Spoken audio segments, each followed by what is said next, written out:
gracias por asistir a este encuentro, a este diálogo que seguro que va a ser apasionante entre el autor de Cultura Mainstream, Cómo nacen los fenómenos de masas, Frédéric Martel, y Vicente Verdú. Mi papel aquí es, como a los que nos gustan los toros, es de peón de brega, es decir, intentar moderar un diálogo entre ellos. Voy a hacer una pequeña semblanza, un pequeño perfil para introducir a Martel y a Verdú, y luego lanzaré 2 o 3 preguntas para que pueda comenzar entre ellos ya el diálogo o el debate. Frédéric Martel es sociólogo y periodista francés.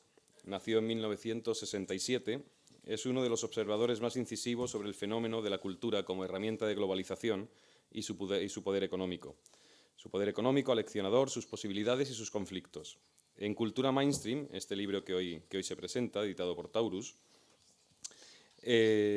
Martel ha trabajado a pie de campo, a pie de obra, entrevistándose con 1.250 personas de 30 países para realizar una investigación que arroja luz sobre la mecánica compulsiva, quizá opaca, fastuosa y tantas veces triunfante, de la cultura concebida como un inmenso espacio de poder, de evangelización, de trasvase de modelos de conducta en las sociedades de consumo occidentales, su papel también en las economías emergentes de Asia o los más poderosos países del mundo árabe, donde a través de los derivados de la cultura de consumo masivo se establecen poderosas reglas geoestratégicas.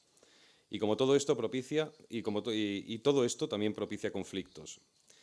Martel no mira desde este libro con un espíritu apocalíptico, sino como un observador con tiralíneas que presenta un mapa revelador de conquistas y riesgos controlados sobre el fenómeno de la cultura de gran público. En definitiva, es una espeleología por las nuevas reglas de una nueva sociedad global llena de esguinces que está en un momento fascinante y convulso. Martel, que dirige actualmente el programa Masa Crítica en France Culture, se detiene en los grandes referentes cotidianos para su aventura, desde la función de los multicines y su conformación de nuevos hábitos de consumo, hasta el poder de Disney, el nuevo Hollywood y sus estrategias, la música pop, China y su batalla, la potencia de la India en el entertainment a través de Bollywood, las telenovelas o la música étnica que tiene en París y Londres su capital europea u occidental. Sin duda, este libro es un proyecto ambicioso e iluminador que queda resumido en el laberinto, pero a la vez en la claridad. Es, en definitiva, una suma económica, social y política que está en constante mutación, con las ideas y los protocolos extremadamente claros, y que de algún modo es capaz de fagocitar todo lo que le pueda suponer una amenaza. Hay una idea del tipógrafo británico Eric Gill, formulada a principio de siglo, que no sé si viene a cuento, pero puede resultar interesante en el asunto sobre el que hoy dialogarán Frédéric Martel y Vicente Verdú. La cultura y sus potencialidades, que yo creo que va a ser un poco el ritmo del diálogo. Decía Eric Gill, en una cita que vale de título a un libro inflamable del teórico Herbert Reed: ¿cuándo se darán cuenta los líderes revolucionarios que la cultura es una droga peor que la religión? Al infierno con la cultura. La cultura es una cosa que se añade, como si de una salsa se tratara, a un pescado que no está fresco y que sin ella tendría muy mal sabor. Vicente Verdú, que es el otro de los ponentes, nació en Elche, está aquí a mi derecha, nació en Elche en 1942, se doctoró en Ciencias Sociales por la Universidad de la Sorbona, es miembro de la Fundación Nieman de la Universidad de Harvard y es uno de los pensadores y observadores más finos del panorama. Esto último, creo, es lo más importante.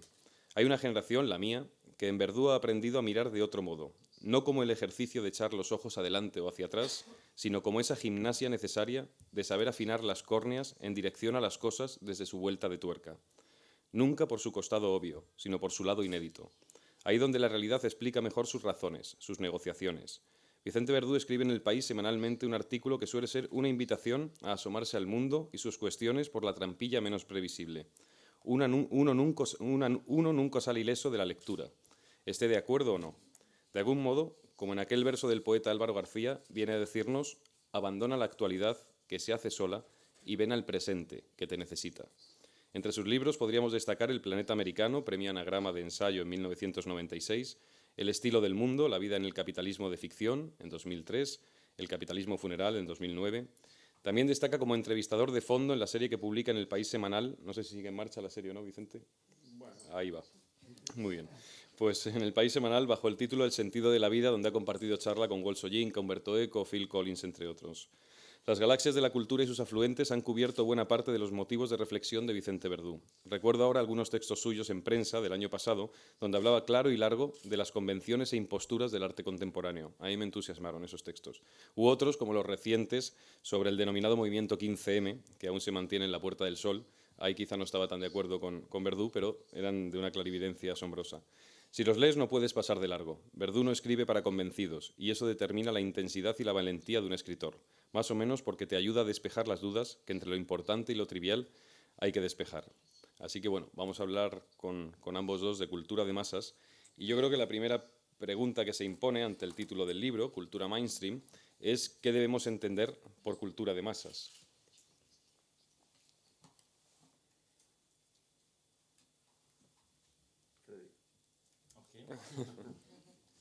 Bonjour, bonjour à tous.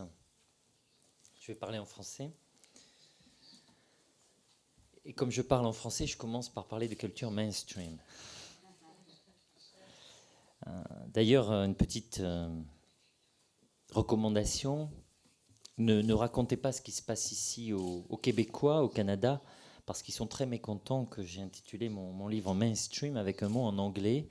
Ils auraient aimé que je l'appelle courant dominant, ce qui évidemment est beaucoup plus difficile à faire, hein, on en parlera au public, à l'éditeur, d'avoir un livre qui s'appelle Courant dominant. Dans ce que vous avez dit et dans votre question, je répondrai en 2-3 points très, très rapides. D'abord, j'ai choisi justement ce mot de mainstream parce que ce courant dominant, ce mainstream, est très américain. Et donc, avoir un mot américain, c'était aussi collé à ce sujet. De quoi s'agit-il? Il s'agit d'une culture qu'on voit en allant autour d'ici, y compris d'ailleurs près de la Puerta del Sol, alors qu'on a des jeunes qui manifestent. Les films qui sont présentés à 100 mètres dans le cinéma juste à côté, ce sont quelques films espagnols et essentiellement des films américains, que ce soit Woody Allen dans le high culture, dans la culture un peu de qualité, ou que ce soit Pirates des Caraïbes ou le dernier Fast and Furious. La culture mainstream, c'est ça, c'est un courant dominant qui est très américanisé, très globalisé, à savoir donc le nouvel album de Lady Gaga qui a fait sauter aujourd'hui apparemment le site Amazon, mais aussi GTA 4, les jeux vidéo qu'on retrouve partout dans le monde. J'étais en Iran il y a quelques semaines et dans la grande rue qui mène à la place de l'imam Khomeini, il y avait des centaines d'affiches du film GTA 4. Donc même à Téhéran, GTA 4 était important. C'est aussi un terme un peu vague, et je suis sûr que en termes universitaires, on pourrait être en désaccord sur ce mot. Et on m'a d'ailleurs un peu fait le reproche parfois en me disant que le concept de mainstream était un concept un peu flou, puisqu'on pouvait l'employer des fois pour un produit de masse, parfois pour la culture populaire, parfois pour un média comme Al Jazeera. Et j'ai répondu, oui, il est flou, et c'est justement ce que j'ai aimé dans ce mot, c'est-à-dire un mot polysémique qui peut être à la fois considéré négativement parce que c'est impérialiste, c'est de la culture américaine qui est dominante, qui peut donc contribuer à détruire les cultures, les nôtres, nos cultures. Et en même temps, c'est un mot également positif pour beaucoup de gens parce que c'est des films qu'ils aiment, des chansons qui sont du divertissement et qu'il n'y a pas forcément toujours raison de considérer ça comme mal. Je dirais ensuite, et puis je vous laisserai la parole, que parmi les conclusions principales de ce livre, et plus d'ailleurs au-delà même du livre de cette enquête, il y a d'abord le fait qu'en dépit de la puissance incroyable de cette culture américaine, et que vous devez bien connaître si vous avez vécu aux États-Unis, même quand on est à Harvard, on en voit des traces partout dans la ville. L'élément central, c'est que même si cette culture est très dominante, partout dans le monde, les cultures nationales vivent bien. En Espagne, dont je ne suis pas du tout spécialiste, j'ai vu en quelques jours la force de la culture espagnole. Trois films espagnols étaient sélectionnés à Cannes ce week-end, et même s'ils n'ont pas eu de prix, malgré tout, Almodovar en a eu souvent. Et c'est vrai aussi d'Agora et Trent Brisé, donc d'Almodovar, aux cartes des sons de Tokyo, les 3 films qui étaient présentés à Cannes cette année. Et beaucoup d'artistes en Espagne sont mainstream. Je citais Almodovar, mais on pourrait citer dans le mainstream de qualité, si j'ose dire, Javier Marias. On pourrait citer dans le mainstream plus populaire un auteur comme Arturo Pérez Reverte, mais beaucoup d'autres. On peut citer un auteur que j'ai rencontré partout en Amérique latine et aussi très, très étrangement d'ailleurs à Cuba, mais aussi en Iran ou dans le Grand Bazar de Téhéran. Je vous dis quelque chose que j'ai vraiment vu dans un magasin assez pauvre. Il y avait des photos de Enrique Iglesias. Donc l'Espagne peut être mainstream. Je ne sais pas s'il faut le prendre positivement d'ailleurs ou négativement, mais c'est un fait. Et de même, Pirates des Caraïbes en France, vous savez, le nouveau film qui vient de sortir, il a été présenté avec partout la photo de Johnny Depp. Eh bien, en Espagne, ce n'est pas Johnny Depp, c'est Penelope Cruz qui est sur l'affiche. Donc c'est du mainstream, mais on voit bien que les cultures nationales, on pourrait développer ça, survivent bien, vivent bien dans ce monde, et que la mondialisation de la culture ou le basculement numérique ne se sont pas traduits par la disparition des cultures nationales. Au contraire. Maintenant, il est vrai aussi qu'en plus de cette culture nationale, il y a une culture mondialisée, globalisée, qui est très américaine et qui constitue un peu notre deuxième culture à tous. Et je dirais en concluant, et c'est un peu ça peut-être le travail de... Moi, je venais ici comme journaliste et sociologue, et on me présente comme spéléologue. Donc, tout va bien, mais le spéléologue pourrait dire que, sans faire de pronostic, parce que ce n'est pas exactement mon travail, que l'un des problèmes que nous avons aujourd'hui, nous autres Français, vous autres Espagnols, et en Europe, c'est que nous avons 27 pays très puissants qui ont tous des cultures très puissantes et qui vont bien, mais qui ne se parlent plus entre elles. Aujourd'hui, la plupart des films espagnols, la plupart des romans espagnols, la plupart des chansons espagnoles ne sont pas connues en France. Elles ne sont pas connues non plus en Italie. Elles ne sont pas connues en Allemagne. Et l'inverse est vrai. La plupart des romans que nous lisons en France, des films que nous voyons, des chansons que nous écoutons n'ont aucun écho en Espagne. Donc nous sommes très forts à domicile, mais c'est ce qu'on appelle en football une défaite à domicile, parce que nous n'arrivons plus à exporter ces cultures. Et la seule culture qui nous unit, si je parle à un jeune ici dans les rues, comme je l'ai fait encore hier soir justement, entraînant un peu Puerta del Sol, parce qu'un Français qui arrive à Madrid doit faire ça en ce moment, si je parle avec eux, les seules cultures que nous aurons en commun, ce sera des films mainstream américains, éventuellement la contre-culture anti-mondialisation, mais très américaine, de Noam Chomsky à Michael Moore, en passant par tout un tas d'auteurs traduits ici ou là, et qui sont souvent des journalistes de The Nation. Et on aura du mal à communiquer autrement et avoir d'autres œuvres. Je parle bien sûr là des jeunes, je parle des masses. Si on parlait de danse contemporaine, si on parlait de théâtre d'avant-garde ou de poésie, ce serait différent. Les élites communiquent encore entre elles, mais plus les peuples. Alors je terminerai d'une phrase, puisque vous m'avez un peu tendu la perche en parlant d'un poisson qui, lorsqu'il n'est pas frais, risque d'avoir un goût amer. C'est la métaphore du poisson, le problème de l'Europe. Au fond, nous avons 27 cultures. Si vous voulez, il y a cette image que j'aime bien en Pologne, qui est celle de la soupe de poisson. Quand on a le poisson, c'est assez facile de faire la soupe. Et aujourd'hui, nous avons la soupe en Europe, avec des recettes différentes. Mais quand on a la soupe, c'est très difficile de remonter au poisson.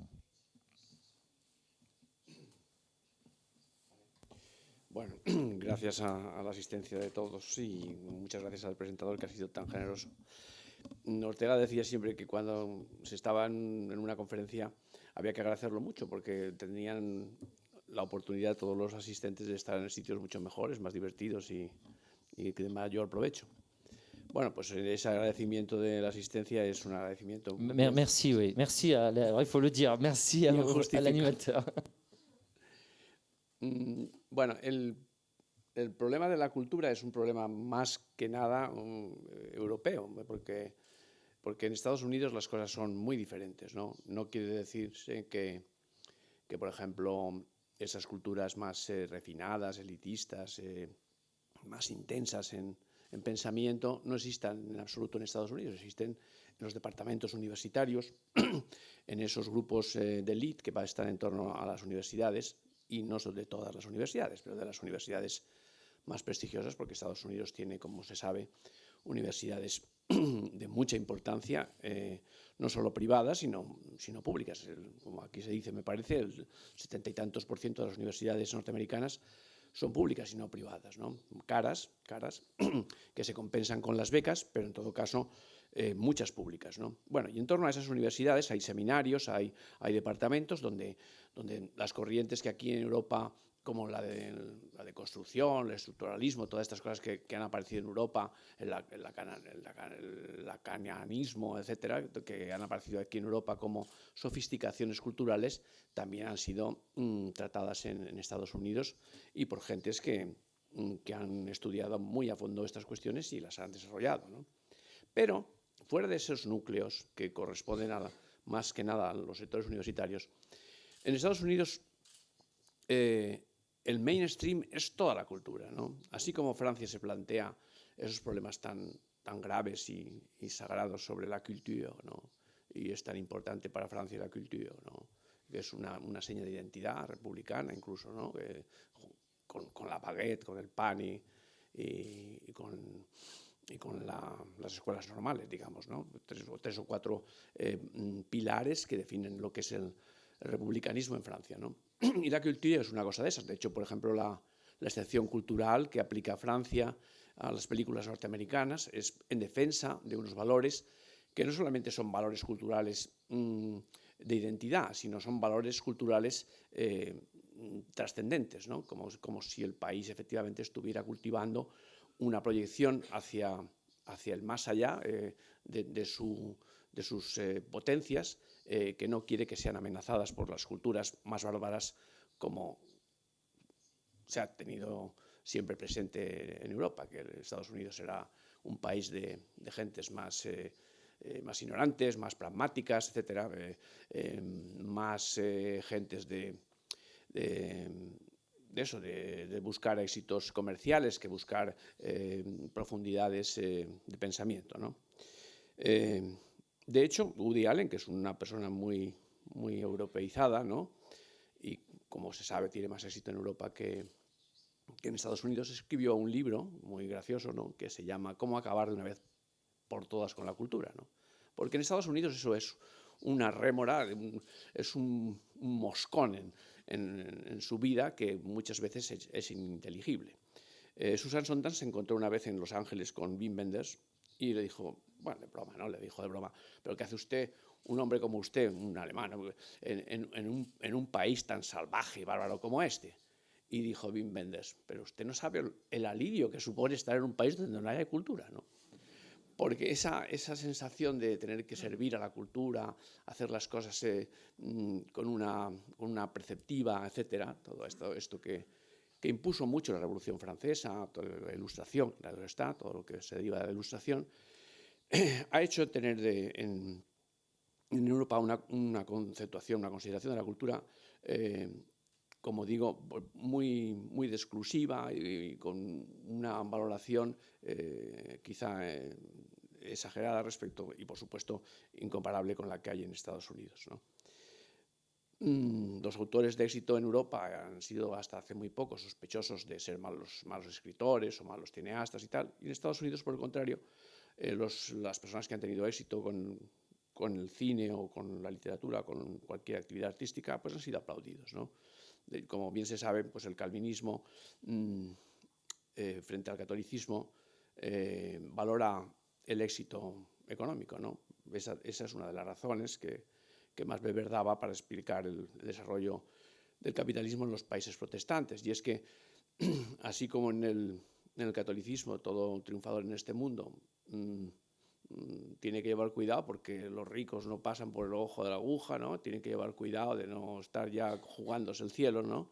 En Estados Unidos, o en el calvinismo, por el contrario, la persona que tiene éxito en esta vida, que tiene éxito y éxito económico, es como si recibiera una señal de ser un elegido de Dios, ¿no? Entonces toda la propensión norteamericana al éxito económico, a través del arte o a través de la empresa, ¿no?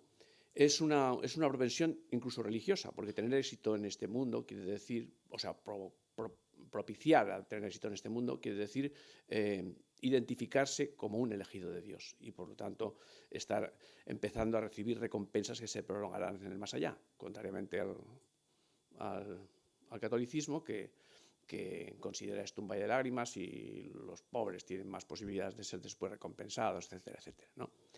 De ese modo, cuando el mainstream se tiene por el éxito de gran público, de grandes ingresos, de grandes taquillas, etcétera, los blockbusters, etcétera, pues esto en Estados Unidos es muy coherente con su forma de entender la actividad en la vida, ¿no? Y naturalmente lo que Estados Unidos ha creído mucho tiempo para sí mismo no ha ido quedando solamente en sus fronteras, porque a diferencia de lo que estaba contando Frederick, de que las películas españolas o las novelas no se conocen ni en Francia, ni a lo mejor ni en Italia, que están aquí al lado, los productos norteamericanos de cualquier aspecto cultural se conocen en todo el mundo, porque no ha habido país, no solo que haya invertido mucho en armamento. Estados Unidos tiene invertido en armamento lo equivalente al 40% de todos los presupuestos armamentísticos del mundo, ¿no? Sino que ha invertido muchísimo en cultura, en esta cultura mainstream, ¿no? En los últimos 70 años no ha habido país que haya gastado tantos miles de millones de dólares en difundir la cultura. Por lo tanto, el mundo no ha tenido frente a eso ninguna capacidad de equivalencia. Todo el mundo está americanizado, pero no en vano, no es porque sí, sino porque efectivamente la extensión de la cultura norteamericana se ha hecho a través de muchos esfuerzos inversores y muchos esfuerzos de marketing y muchos esfuerzos de difusión, de distribución, etcétera, ¿no? Todo lo que el libro cuenta de la conexión entre las productoras, las distribuidoras, etcétera, todo esto tiene que ver con una estrategia general de difundir la cultura norteamericana. Entonces, en cualquier rincón del mundo puede verse que hay rasgos de la cultura norteamericana, mezclados con la cultura local, si se quiere, ¿no? Pues si va uno a Noruega y hay hamburguesas donde se le ponen salmón en lugar de poner tanta carne, ¿no? Pero hay hamburguesas también, ¿no? Y eso en todas partes pues se están viendo las películas norteamericanas o pirateando o no, se están oyendo las músicas de éxito norteamericano, etcétera, etcétera, ¿no? Bueno, esa desde luego ha sido una estrategia que le llaman el soft power, no el poder duro, ¿no? Sino el poder del embaucamiento cultural, o embaucamiento dicho no en un sentido peyorativo, sino en el sentido de seductor, ¿no? Que lo han hecho los Estados Unidos muy a conciencia y de modo que se ha infiltrado en todo el mundo. Si este libro tiene un valor importantísimo, es que esos 30 países que ha visitado el autor le han dado ocasión para comprobar que otras zonas del mundo tienen también unas formas de expresión que no son exactamente norteamericanas y que pueden hacer ver que el mundo no está tan globalizado como se cree. Ahora bien, un chino, un indio, un birmano, un coreano o lo que quiera que sea, o un latinoamericano, lo que quiere es que le den un Oscar en Hollywood, no quiere que le den un Oscar o lo que sea en Pekín ni en Bombay, ¿no? Y las películas de la India, lo que hacen en Bollywood, pues son películas, como bien sabe quien ha visto películas indias, donde se danza y se canta y no sé qué, no sé cuántos, que las consumen solamente los indios y los que están más o menos en su órbita, ¿no? Mientras que las películas norteamericanas las consumen en todas partes. Titanic estaba vendiéndose en las calles pirateada a los 2 días de haberse estrenado en Estados Unidos, ¿no? En cambio, pues de aquí tenemos muy poca conciencia de las películas que se están haciendo en Bollywood, que se hacen muchísimas películas. Aquí vienen datos de lo que suponen las entradas a ver películas indias, bueno, y el poco ingreso que supone, sin embargo, el haber hecho tantos productos, ¿no? Porque la difusión finalmente se hace en países más ricos por parte de Estados Unidos y por lo tanto con ingresos muy superiores. Bueno, el libro tiene otros aspectos muy interesantes referidos también a la mainstream, ¿no? Y que tienen que ver con esa, aquí acabo, con esa vacilación que tiene un europeo a considerar cultura lo que es una película de piratas o un Avatar o éxitos por el estilo, ¿no? Es otro aspecto que yo creo que merece la pena que hablemos si hay ocasión, es el de cómo ha ido girando esa repulsión europea hacia, bueno, por parte de los intelectuales, claro está, ¿no?, hacia los mainstream, cómo ha ido girando hacia una aceptación y una incorporación al modo norteamericano, ¿no?, a pensar que la cultura ya no es solamente lo más selectivo y minoritario, sino lo que corresponde al mainstream, a la calle mayor, ¿no? Pues recogiendo el testigo de Vicente, yo creo que ese tema sí que sería interesante que lo tocásemos, que es quizá si el mainstream, de algún modo, decía Frederick Martel, que no supone la extinción de las culturas nacionales, por decirlo, digamos, de las culturas nativas de los distintos países, pero yo no sé hasta qué punto esta idea de la cultura como un rodillo, como ese soft power que se va inoculando en las sociedades, establece o abre aún más una grieta que distingue la alta cultura de la baja cultura. La expresión no me gusta mucho, la expresión de baja cultura, sospecho que la de alta tampoco, pero bueno, sí que existen un poco esos dos niveles de balanza, ¿no? No sé si el mainstream anula esa frontera, quizá lo que consigue es conformar una masa nueva de cultura donde las dos, digamos, que conviven en una feliz bastardía. No sé cómo veis vosotros, cuál es el papel del intelectual occidental, sobre todo, en esta aventura de la defensa de la cultura frente a todo lo que es bueno, pues las grandes majors y todo lo que son más o menos los productos manufacturados intelectuales. Plusieurs réactions et réponses à vos questions. D'abord, je suis vraiment pratiquement en accord avec tout ce qui a été dit, donc il va falloir qu'on trouve des points de désaccord pour se battre un petit peu, mais là, il n'y en a pas. Je suis vraiment profondément en accord avec tout ce que vous avez dit, donc je me limiterai je dirais presque à paraphraser un peu ce que vous avez dit sur 2-3 points. D'abord, la question du système américain. J'ai fait un autre livre auparavant qui s'appelle « De la culture en Amérique », qui est une analyse de la politique culturelle américaine. Et j'ai montré, me semble-t-il, d'une manière assez, pardon de cette autopromotion, mais un peu nouvelle, parce qu'en France, on ne connaissait pas très bien le système américain, qu'il était beaucoup plus proche, en fait, du système européen qu'on ne le disait sur plusieurs de ces éléments, même s'il y avait des différences sensibles aussi. D'abord, il y a à peu près le même nombre d'artistes aux États-Unis qu'en France, et j'imagine donc en Espagne, proportionnellement à la taille des deux pays.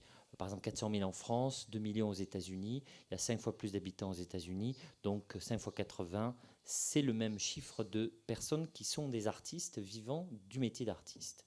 C'est important, parce que souvent en France, on considère, et je pense que c'est un peu le cas aussi en Europe en général et en Espagne, que nous, on est des pays qui avons l'art, n'est-ce pas, hein, le métro pas loin s'appelle Velasquez, donc on est très fiers de ça.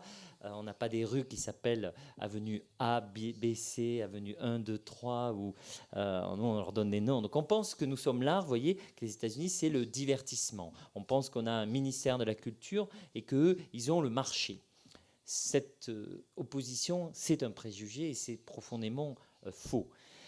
Donc c'est important de voir qu'il y a le même nombre d'artistes. Ensuite, si on regarde les financements publics qui aident la culture, je vais résumer ça rapidement parce que c'est une étude qui est très longue et très complexe. C'était aussi ma thèse à l'époque où j'avais fait ce travail, on s'aperçoit que les financements publics sont très importants aux États-Unis pour aider la culture. C'est vrai à travers des agences culturelles fédérales, des agences d'État. Il y a une agence dans chaque État américain, mais aussi dans les villes, il y a plus de 3000, 3500 agences culturelles qui financent la culture. Il y a aussi de nombreuses autres agences qui ne sont pas culturelles, mais qui, au niveau fédéral ou des États, financent aussi la culture par plein de moyens. Un musée dans une réserve d'Indiens, c'est financé par le ministère de l'Intérieur. Un musée dans un parc, c'est financé par les Park and Services, etc., etc. Tout ça, globalement, fait peu d'argent, de l'ordre de 7% à peu près d'un budget culturel d'un musée ou d'un théâtre ou d'une bibliothèque. Donc c'est très peu par rapport à l'Europe où souvent les budgets culturels, les subventions publiques dépassent les 50%. Cela étant, ce n'est pas tout. Il y a aussi ce qu'on appelle le manque à gagner fiscal. C'est-à-dire, lorsque vous financez par la philanthropie une institution culturelle, vous avez un manque à gagner qui est à l'État, parce que l'État vous accorde une déduction fiscale, qu'on appelle la tax expenditure en anglais. Et donc, si vous additionnez tous ces financements négatifs que l'État ne reçoit pas, qui sont des déductions fiscales que vous obtenez, que vous les additionnez, vous vous apercevez que ça, plus d'autres financements d'agences, etc., etc., plus tout un tas d'autres systèmes que les États-Unis ont pour aider la culture, vous avez des financements qui ne sont pas très éloignés, sans doute, entre les États-Unis et l'Espagne, en termes de financement public à la culture, proportionnellement aux deux pays. Et ça, c'est quelque chose qu'on ne savait pas. Alors évidemment, c'est une politique culturelle très différente, puisque dans un cas, il y a une politique publique. Dans l'autre cas, il n'y a pas de politique, puisque c'est chacun qui décide. Il n'y a plus de pilote dans l'avion, il n'y a plus de ministère de la culture, mais il y a peut-être mieux, entre guillemets, enfin sans vouloir juger, à savoir des centaines et peut-être des milliers de tout petits ministères, un philanthrope, une université, une communauté, une fondation, un riche, une entreprise, etc. Tous vont chacun contribuer à leur manière, comme ils veulent, à cette politique culturelle. Donc, c'est le deuxième point. Troisième point, si on regarde les sphères culturelles, c'est-à-dire qu'est-ce que l'État fait dans la culture et qu'est-ce que le marché fait dans la culture, évidemment, il y a une grande différence entre l'Europe et les États-Unis, puisque des institutions publiques, vous l'avez rappelé, il y en a très peu aux États-Unis. Il y a un seul musée public, enfin moi j'en ai trouvé 2-3, mais enfin disons 2-3 musées sur l'ensemble des États-Unis qui sont publics. Il n'y a aucun théâtre, il n'y a aucun ballet, aucun opéra, et il y a des bibliothèques, enfin, pour aller vite. Mais ça, c'est parce qu'on oppose public et privé. La vérité, c'est qu'il faut opposer for profit et non-profit, c'est-à-dire ce qui est à but non lucratif et ce qui est à but commercial, et c'est-à-dire le marché. Si on fait cette opposition-là, qui est la seule vraiment pertinente, on s'aperçoit que tout ce qui est fait par l'État en Espagne ou en France est fait aux États-Unis par le secteur non-profit, c'est-à-dire par le secteur à but non lucratif. Et donc on retrouve en fait exactement la même séparation. Tous les musées, sans exception aux États-Unis, sont non-profit, à but non lucratif, et non pas le marché. Tous les théâtres sont non-profit, sauf les 35 théâtres de Broadway qui sont commerciaux, comme il y a à Paris à peu près une quarantaine de théâtres privés commerciaux, et j'imagine ici aussi à Madrid, mais la majorité des théâtres aux États-Unis, comme en France, comme en Espagne, sont à but non lucratif ou financés par l'État. Et c'est la même chose pour l'ensemble des secteurs, les bibliothèques, les opéras, les orchestres, les ballets, etc., qui sont tous à but non lucratif. Face à quoi il y a un marché, en France, en Espagne, comme aux États-Unis, qui fait le cinéma, qui fait l'industrie du disque, qui fait l'édition globalement, à quelques exceptions près dont on pourrait parler pour détailler. Je résume très vite un livre qui fait 700 pages, qui est sorti il y a 4-5 ans, qui n'est pas traduit en espagnol, et ma thèse qui faisait, je crois, 3888 pages, mais c'est juste la conclusion que je voulais apporter. Puis quatrième et dernier point, si on regarde maintenant les pratiques culturelles, c'est-à-dire la participation culturelle, le nombre de Français, d'Espagnols, d'Américains qui sont allés dans l'année écoulée voir une pièce de théâtre, écouter un concert de musique classique, un opéra, qui sont allés dans un musée, etc. Les chiffres sont très proches. il y a des petites variantes. Les Américains ont lu un peu moins de livres que les Européens. Ils sont allés un peu plus voir des concerts de jazz, qu'on comprend. Ils vont un petit peu plus au théâtre, on comprend aussi, etc. Mais en fait, quantitativement, on n'est pas dans des différences très significatives. Donc les deux modèles européens et américains sont assez proches. La différence, c'est que l'État n'y joue pas un rôle de prescripteur, même s'il finance indirectement, et qu'il n'y a pas une politique publique clairement définie. Ça, c'était le premier point que je voulais vraiment en complément, me semble-t-il, ce que vous avez dit. Vous avez rappelé d'ailleurs qu'il y avait les universités jouent un rôle très central dans ce système. D'ailleurs, elles hébergent beaucoup de théâtres, de musées, de bibliothèques dont je viens de parler. Et elles sont en effet, vous l'avez dit, 74 G, enfin à peu près dans ces eaux-là, publiques, contrairement à ce qu'on croit souvent. On parle des universités privées en France ou en Espagne sans doute pour les critiquer. En fait, elles sont publiques à 70-74%. Et celles qui restent, des universités comme Harvard, comme Yale, comme Stanford, comme NYU, etc., l'University of Chicago, sont en fait des universités à but non lucratif. Ce sont des 501c3, pour être un peu technique. 501c3, c'est le code fiscal américain, l'article 501 alinéa C petit 3, qui définit le statut à but non lucratif, donc ce qu'on appelle en France des associations loi 1901. Et vous devez avoir un équivalent, j'imagine, en Espagne. Le deuxième point que je voulais évoquer, c'est que si les Américains sont très puissants dans l'ensemble de ces secteurs, et là je reparle du mainstream, maintenant du marché, aujourd'hui, et je pense que c'est la deuxième conclusion un peu principale de mon livre, et celle sans doute qui a expliqué le fait qu'il a été assez positivement reçu à l'international. C'est un livre qui est en cours de traduction dans plus de 10 pays. C'est qu'il montre que face aux Américains, il y a d'autres acteurs et que les Américains ne sont plus les seuls. Et ce sont évidemment les pays émergents. Vous les connaissez, ce qu'on appelle les BRIC, le Brésil, la Russie, l'Inde, la Chine. On ajoute un S maintenant, on parle des BRICS, c'est-à-dire South Africa, l'Afrique du Sud.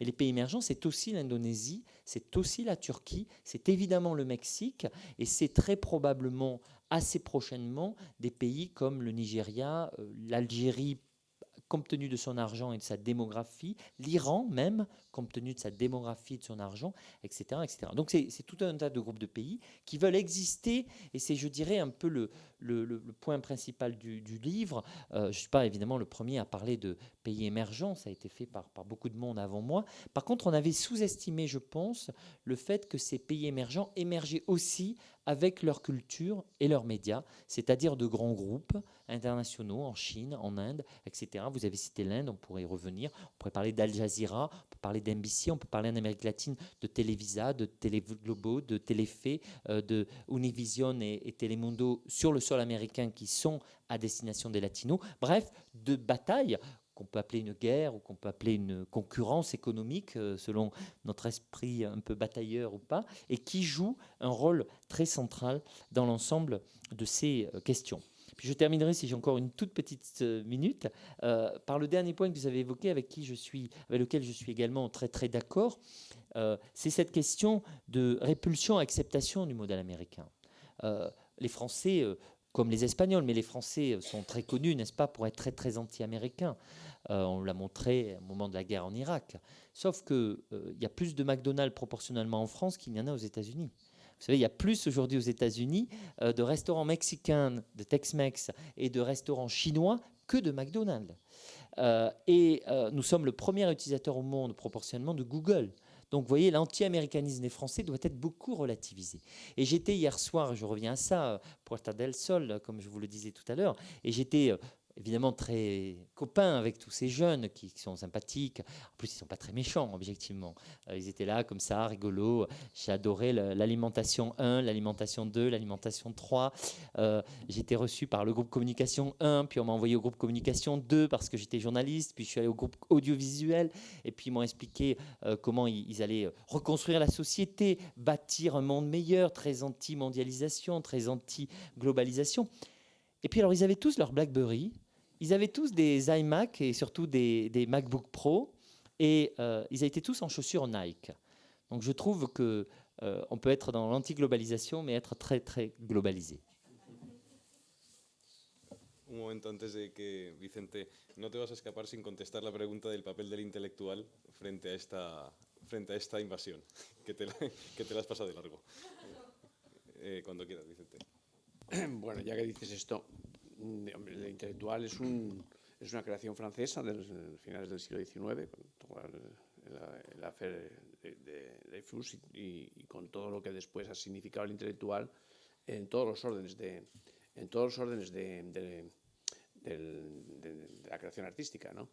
En Estados Unidos, por ejemplo, claro, todo esto que Frédéric dice que se ha homologado, etcétera, etcétera, claro, es un efecto de toda esa enorme influencia y de ese enorme esfuerzo económico y de creación que han hecho los Estados Unidos sobre todo después de la Segunda Guerra Mundial, ¿no? Con un mundo muy deprimido, con una Europa muy destruida y no sé, la invasión de los productos culturales norteamericanos, la invasión, llamándolo así, en términos de paralelismo a la invasión militar, ha sido pues, arrolladora, ¿no? Ahora, ese intelectual francés que sigue existiendo, aunque deteriorado, pero sigue, bueno, es decir, deteriorado porque claro, en Francia no se aceptaba un presidente que no fuera un hombre culto, ¿no? Que no hablara bien, ¿no? Desde mismo de Gaulle, ¿no? Vous savez, on a Nicolas Sarkozy depuis. Exactamente, Donc, ahí va a parar, que eso se ha deteriorado, hemos llegado a Sarkozy. Pero en Estados Unidos, de hace toda la vida, un intelectual en el poder era un hombre sospechoso, ¿no? Un Ronald Reagan era coherente con lo que Estados Unidos... y ya llevaban mucho cuidado los hombres, los líderes políticos, ¿no? De manifestarse intelectuales, porque los intelectuales eran sospechosos de comunistas, ¿no? Todo esto ha ido cruzando la historia norteamericana de principio a fin y, naturalmente, pues como en otros aspectos, la influencia que ha tenido en el mundo el pragmatismo norteamericano también se ha proyectado sobre Europa. En Estados Unidos los museos en Estados Unidos, la mayor parte de los museos, como ha dicho Frédéric, no son públicos, ¿no? Se sostienen con fondos privados. Me acuerdo haberle hecho una entrevista al director de la sección de arquitectura del MoMA hace 10 años y preguntarle qué presupuesto. Había una exposición sobre Wright, magnífica exposición que después se ha desarrollado más en el Guggenheim, una edición más completa, ¿no? Pero bueno, aquella edición de Frank Lloyd Wright en el MoMA era muy cara, ¿no? Haber montado toda esa exposición. Le pregunté al director de esa sección de arquitectura, ¿y usted con qué presupuesto cuenta para hacer estas cosas tan gigantescas, ¿no? Y dije, yo presupuesto, cero, no tengo nada. Es lo que me da la BMW, la IBM, lo que me dan las empresas, y en los años en los que las empresas, como en estos casos, no les van bien las cosas, pues hay menos aportaciones financieras. Los museos en Estados Unidos desde hace mucho tiempo tienen un director creativo y un director financiero, ¿no? No como aquí hasta hace muy poco, ahora ya están bifurcándose, ¿no? Pero hasta hace muy poco había un intelectual al frente del Museo del Prado, del Museo del Prado o del Reina Sofía, sigue siendo así, ¿no? En gran medida, ¿no? Que está pensando en la exposición en términos de comunicación artística y de profundización en la obra de un determinado autor, pero no está pensando tanto en el resultado económico. Yo vi un cambio muy grande hace 6 o 7 años ya en Londres, en la Tate Modern, cuando hacían exposiciones al estilo norteamericano, que quiere decir que en lugar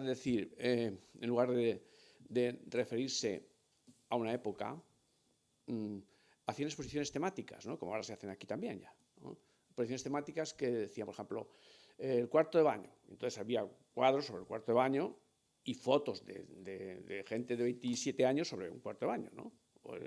O sobre un determinado animal, y toda la exposición era sobre ese determinado animal. Bueno, era eso porque eso era espectáculo, era curioso ver una fotografía de una chica joven de 20 y tantos años junto a un cuadro de un pintor del siglo XVII con el referidos a un tema común, ¿no?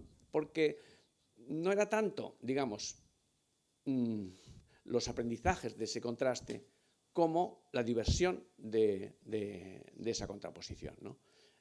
Museos divertidos, ¿no? Museos divertidos. En Estados Unidos hay museos que huelen a paja si se pasa por una sala donde se está representando una escena africana, que tienen músicas, bueno, eso yo lo he visto ya también en Europa, ¿no?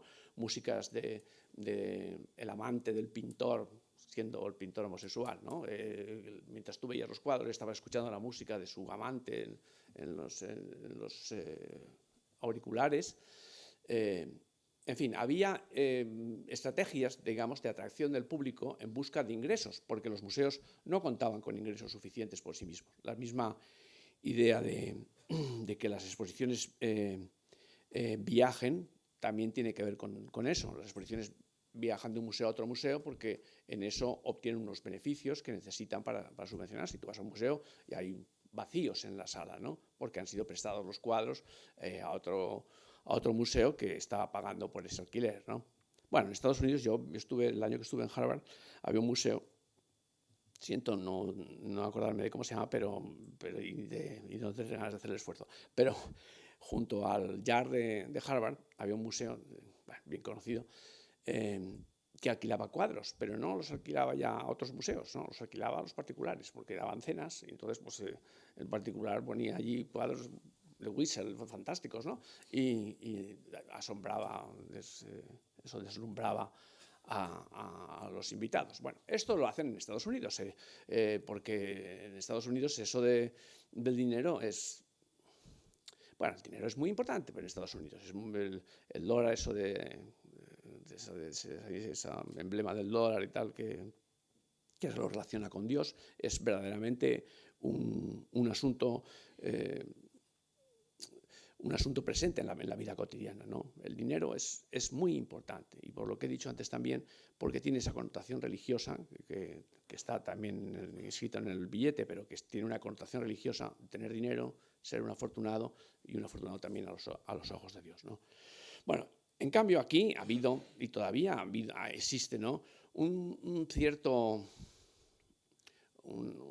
recelo respecto a la persona que gana mucho dinero con un bestseller o lo que quiera que sea, ¿no? Esa cosa no ha desaparecido.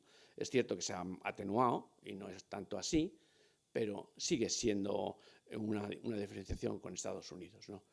Y finalmente quería decir que si los pueblos se parecen entre sí, tiene que ver también por una dialéctica propia del desarrollo general del mundo, del desarrollo económico general del mundo y socioeconómico. En estos momentos las crisis no son crisis de un país, sino son crisis universales, en las cuales los modos de vida, las costumbres, la valoración de las cosas y tal se homogenizan, ¿no? Y de ese modo pues no es extraño que también se homogenice los juicios de valor sobre los productos culturales, ¿no? Quería plantear otro tema, a ver si estáis de acuerdo y sobre todo a ver si me contestas. Yo no sé si la cultura mainstream, esto que decía Vicente Verdú, esa calle mayor donde entra todo y cabe todo, al fin y al cabo lo que intenta proponer es una desideologización de la cultura. Es decir, de algún modo congelar las posibilidades del afán de disidencia y del afán crítico que, bueno, aquí en Europa, sobre todo, y desde los años de las vanguardias históricas hasta los años 80 o tal, la cultura ha tenido como, bueno, manifestación un poco de desacuerdos, como manifestación de lo underground, bueno, de todo lo que ha sido, de algún modo, la parte más hostil a los pensamientos únicos, ¿no? No sé si estáis de acuerdo, si ese mainstream lo que propone al fin y al cabo es una estandarización, una uniformización del pensamiento en función de un ocio, de un entertainment, que al fin y al cabo, bueno, pues nos hace a todos muy iguales, pero igual de planos. O sea, nos iguala por la base.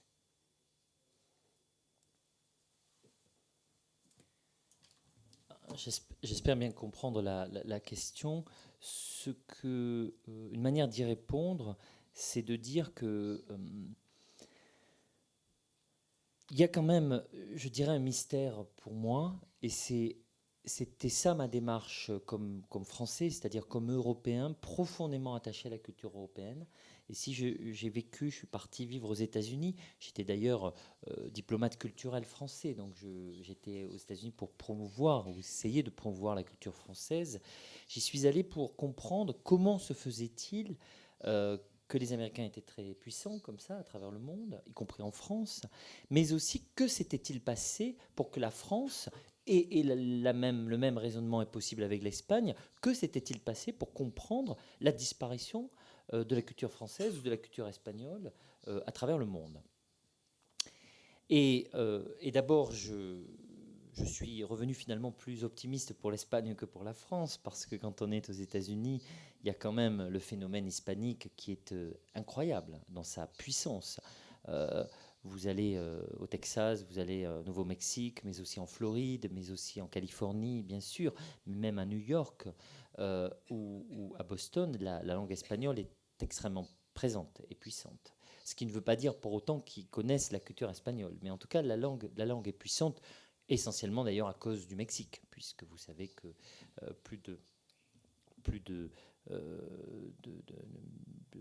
millions de Mexicains vivent aux États-Unis et qu'ils sont aujourd'hui très très dominants dans des villes, des régions, des États et aussi dans des professions complètes.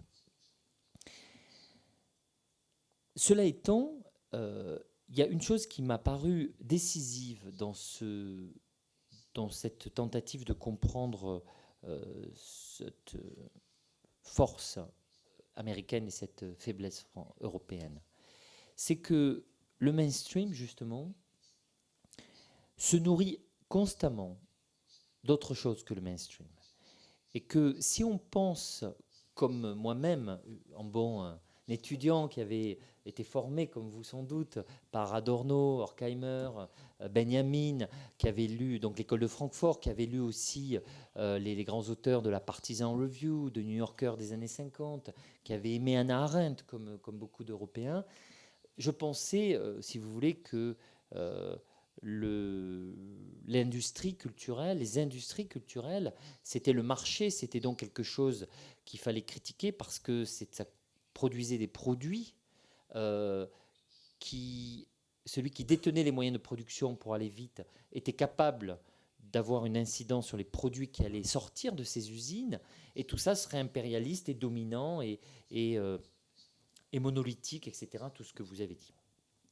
Et en fait, je me suis aperçu que c'était profondément faux, tout ça. Faux, non pas que Adorno s'était trompé, même si c'est fortement trompé sur le jazz, mais simplement, il y a 50 années qui ont passé depuis. Et il se trouve qu'aujourd'hui, les industries culturelles sont de moins en moins des industries, de plus en plus des structures créatives. Les studios américains sont devenus des banques qui sous-traitent à des centaines de petites start-up et de PME, PMI leurs films, de sorte que le mainstream est le produit à la fois des usines, mais aussi des indépendants, et que les indépendants et les majors travaillent main dans la main. Il n'y a plus d'indépendants, il n'y a plus de majors où tout le monde est indépendant et tout le monde est major. Et par ailleurs, nous avons de moins en moins de produits et de plus en plus de services, de flux, de formats. Quant aux patrons, aux industries qui possèdent ces studios, elles s'appellent Sony par exemple, japonais. Sony est japonais, mais les produits qui sortent de Columbia sont très américains. Les Français sont leaders mondiaux aujourd'hui du jeu vidéo, avec Vivendi Games qui possède Activision Blizzard, et nous possédons aussi Ubisoft. Sauf que tout ça, j'étais il y a 2 semaines à Toronto, j'ai visité les studios d'Ubisoft, ça fait essentiellement des jeux vidéo américains, même si ça appartient aux Français. Bertelsmann est le leader mondial, premier éditeur au monde, grâce à Random House. Mais Random House a fait beaucoup de livres américains, à commencer par le Da Vinci Code. Donc, on voit bien le problème, si vous voulez, de cette... il faut complètement reconstruire des outils d'analyse pour comprendre ce qui se passe. Et au cœur même de ce mainstream, il y a le rôle incroyable que joue constamment la contre-culture, les marges, les niches, les universités, la diversité culturelle, les communautés qui nourrissent constamment ce mainstream. Je peux prendre brièvement quelques exemples. Google n'existerait pas si cet algorithme n'avait pas été créé à Stanford, c'est-à-dire dans une université à but non lucratif. Et d'ailleurs, l'algorithme appartient toujours à Stanford. Il va falloir qu'il renégocie, ça va être sûrement assez chaud, la renégociation, je crois, en 2014 ou 2016, entre Google et Stanford. Google, lorsqu'il numérise des livres, il numérise des livres dans des bibliothèques publiques américaines. Donc on voit bien que pour la quintessence de l'industrie la plus de masse et en même temps très moderne et en même temps très innovante qu'est Google, du mainstream, ça a besoin d'universités à but non lucratif, ça a besoin d'universités publiques. Prenez maintenant Broadway. Broadway, c'est la quintessence du mainstream théâtral, du commerce le plus massif. Les pièces aujourd'hui de théâtre de Broadway sont pour la plupart d'entre elles créées dans des universités ou dans des théâtres à but non lucratif. Ce qu'on appelle le try-out. C'est essayer dans ces lieux et si ça marche, c'est transféré à Broadway. Si vous prenez Broadway donc, vous avez besoin de ces try-out faits dans le secteur à but non lucratif. Par ailleurs, 4 des auteurs les plus importants de Broadway aujourd'hui qui ont beaucoup d'écho dans le théâtre qu'on appelle straight, ça ne veut pas dire qu'il est hétérosexuel, ça veut dire qu'il est juste du pur théâtre à différencier par rapport aux comédies musicales. Eh bien, dans le théâtre straight, vous avez 4 auteurs qui sont très importants, qui s'appellent Nilo Cruz, qu'on ne connaît sans doute pas beaucoup en Espagne, mais qui est le plus grand auteur latino de théâtre américain. Et il est cubain d'origine. Et qu'il a fait une pièce qui s'appelle Hannah and the Tropics, qui a eu énormément d'écho à Broadway. Vous avez un auteur qui s'appelle David Wong, qui a créé M. Butterfly, et il est chinois d'origine. Vous avez Tony Kushner, qui est à la fois juif, gay, et qui a fait des pièces formidables comme Angels in America, Caroline or Change, ou tout récemment, il est en train de sortir une nouvelle pièce qui s'appelle le manuel de formation marxiste pour le gay en fonction des écritures. Enfin, je dis ça de mémoire, c'est un peu compliqué comme titre à retenir de Tony Kushner. Un dernier auteur, c'est August Wilson, grand dramaturge noir américain. Donc on voit comment Broadway se nourrit de la diversité latino, juive, chinoise, noire américaine. Donc c'est beaucoup plus compliqué que ça le mainstream. C'est pas juste une industrie, c'est pas juste si on veut lutter contre les États-Unis et qu'on dit les États-Unis c'est que Disney, on comprend pas. On ne pourra jamais lutter contre ça parce que le système est tout à fait différent de ce que nous ont dit très souvent, un peu rapidement, des auteurs qui, par anti-américanisme, avaient méconnu, mais mal compris le système américain. Donc, je voulais juste un tout petit peu développer ce point et puis après dire, mais très brièvement par rapport à ce que vous avez dit, vous avez raison, vous l'avez cité tout à l'heure, la MPAA, le lobby des studios américains, ils sont très liés au Congrès américain. Leur dernier président était Jack Valenti, conseiller de Johnson, Doug Glickman, ancien ministre de l'Agriculture de Bill Clinton. Donc celui qui dirige le lobby du cinéma était l'ancien ministre de l'Agriculture de Clinton. D'ailleurs, quand je l'ai rencontré à plusieurs reprises, on était un peu copains, on s'est vu souvent, je l'ai invité en France, et il me dit, je lui dis, vous savez, Dan, vous vous êtes trompé de métier. Vous étiez à l'agriculture, maintenant vous êtes à la culture. Vous avez fait une erreur. Agriculture et culture. Et il m'a dit, you know, Frederick, vous savez, Frédéric, je ne me suis pas trompé. Hier, je défendais et je faisais, je développais le maïs et je le vendais avec les quotas à travers le monde. Aujourd'hui, je le vends dans les cinémas avec le popcorn. Et on pourrait prendre tout un tas d'autres exemples qui vont dans ce sens-là. Bueno, no te preocupes porque aquí también se confunde la cultura con el culturismo y tampoco pasa nada.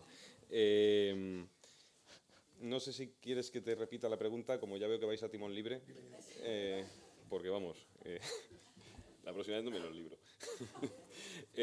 No, es una broma. No, quería decir si de algún modo esta cultura mainstream, que como bien ha explicado él, también se nutre de los márgenes y de todo lo colateral que sucede en lo que es la cultura de masas, de algún modo también lo que plantea o lo que propone no es una desideologización con respecto a lo que ha sido, por ejemplo, la cultura de los años 60, 70, desde las vanguardias históricas hasta los 80 en Europa. Y lo que hace es uniformar de algún modo y uniformizarnos de algún modo por la base. Es decir, crea quizá usuarios más que lectores, consumidores más que espectadores. Sí, bueno, no, yo no me voy a Y desviar pasamos a las de la pregunta. preguntas Vamos a ver.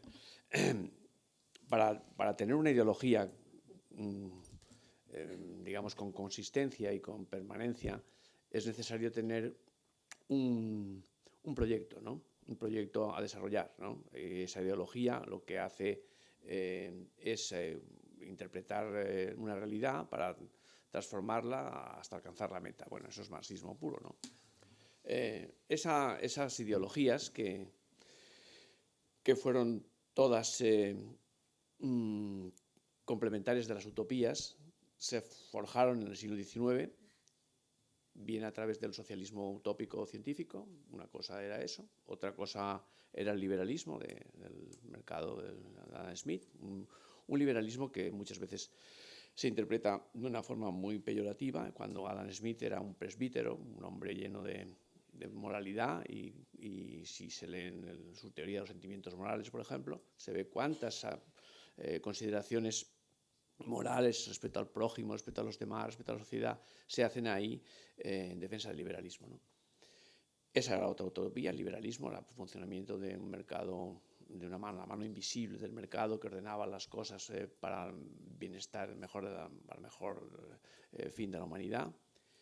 Y otra fue el principio de un nacional socialismo, que fue pues un romanticismo que está presente en las interpretaciones que se puede hacer de Nietzsche y tal, y que nació también en el siglo XIX. Bueno, las tres ideologías y las tres utopías, el comunismo, el liberalismo y el nacionalsocialismo, dieron en campos de concentración, en gulags, en masacres y en guerras, ¿no?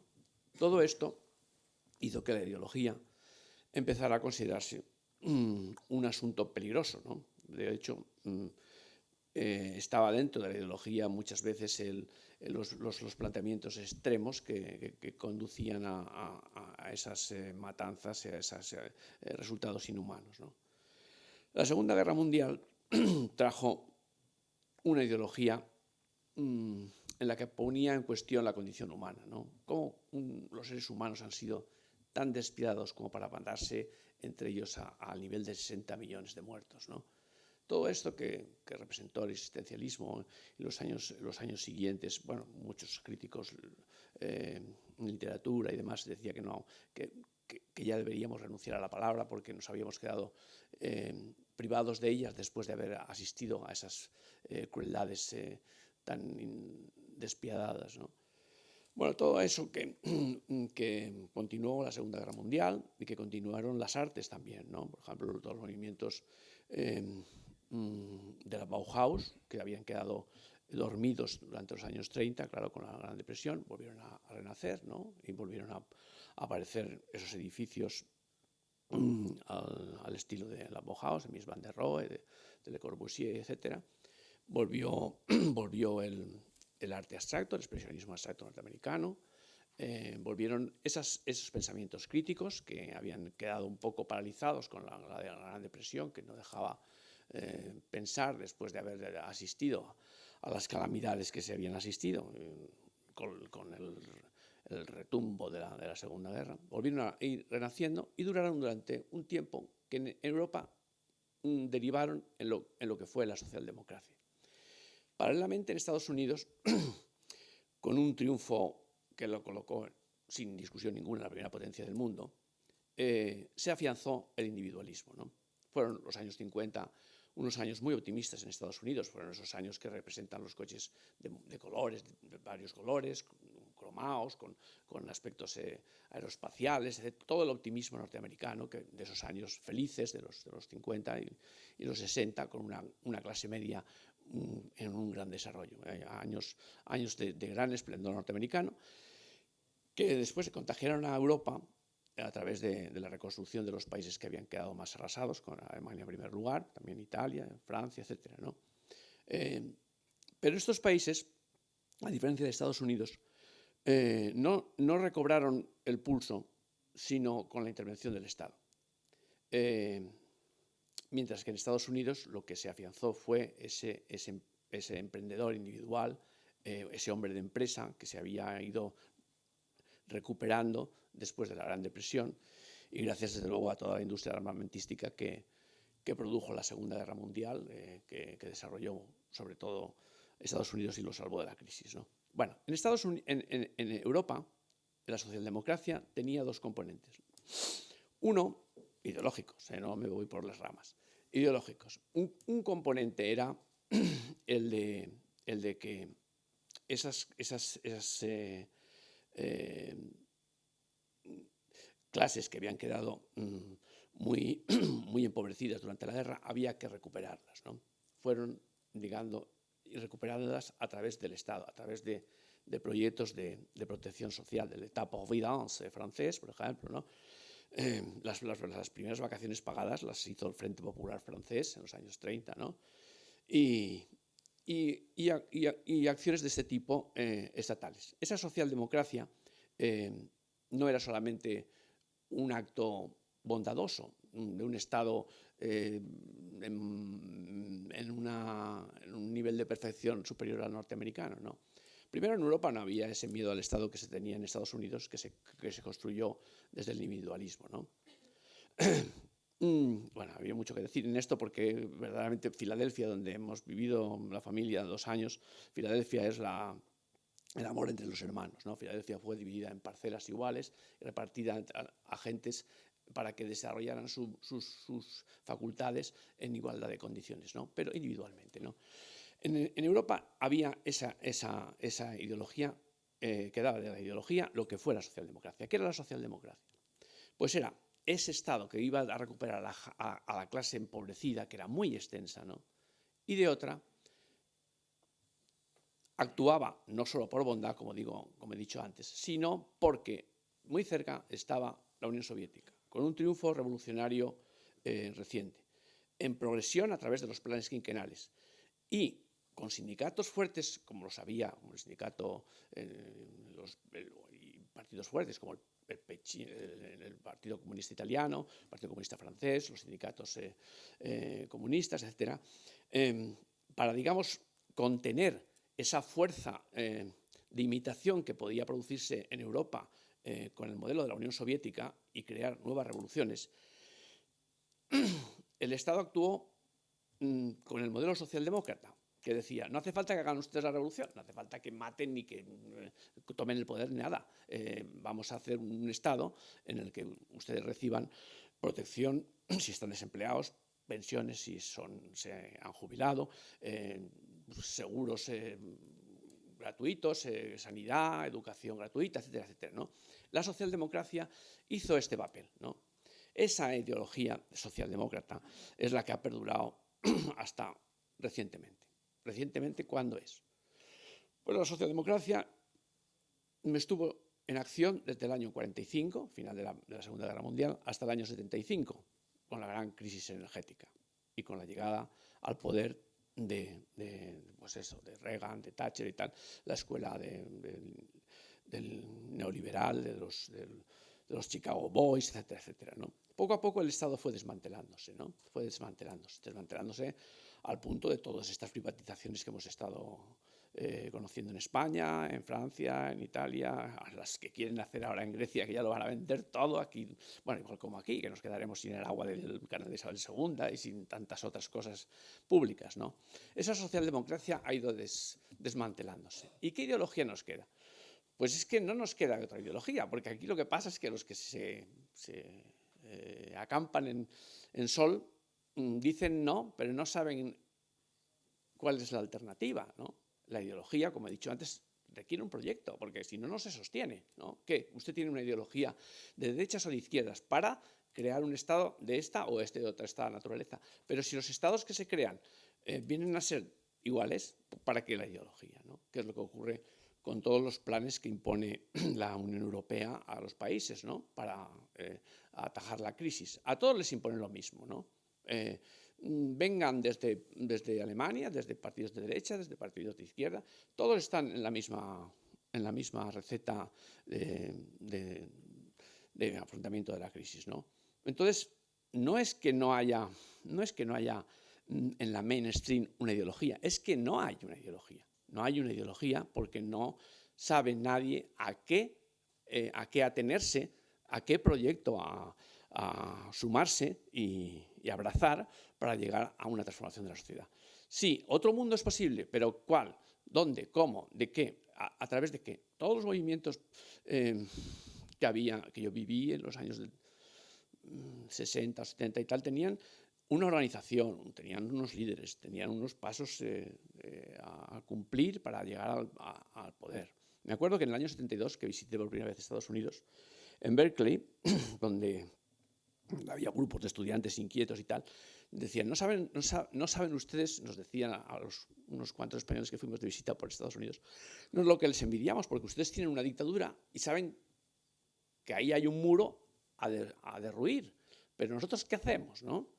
¿Contra qué luchamos, no? Cuando yo contaba el otro día la primera manifestación que me sorprendió tanto en Estados Unidos de un sindicato comunista por la Sexta Avenida, que era el desfile de los sindicalistas y a sus lados la policía a caballo, ¿no? Los furgones, tal como pasa en la Puerta del Sol. Ahí están todos los furgones de la policía alrededor, ¿sí? Ahí no hay nada, no interviene nadie, ¿no?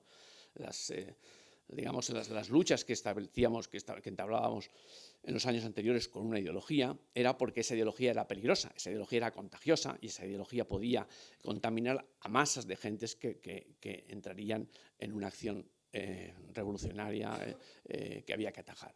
Ahora aquí no hay nada que atajar, ahí están los furgones parados, los guardias mirando. No hay nada que temer, ¿no? Ya se cansarán y es lo que está ocurriendo, ¿no? Muchas gracias a Mapfre por esta calidez y a ustedes por estar aquí y hasta la próxima.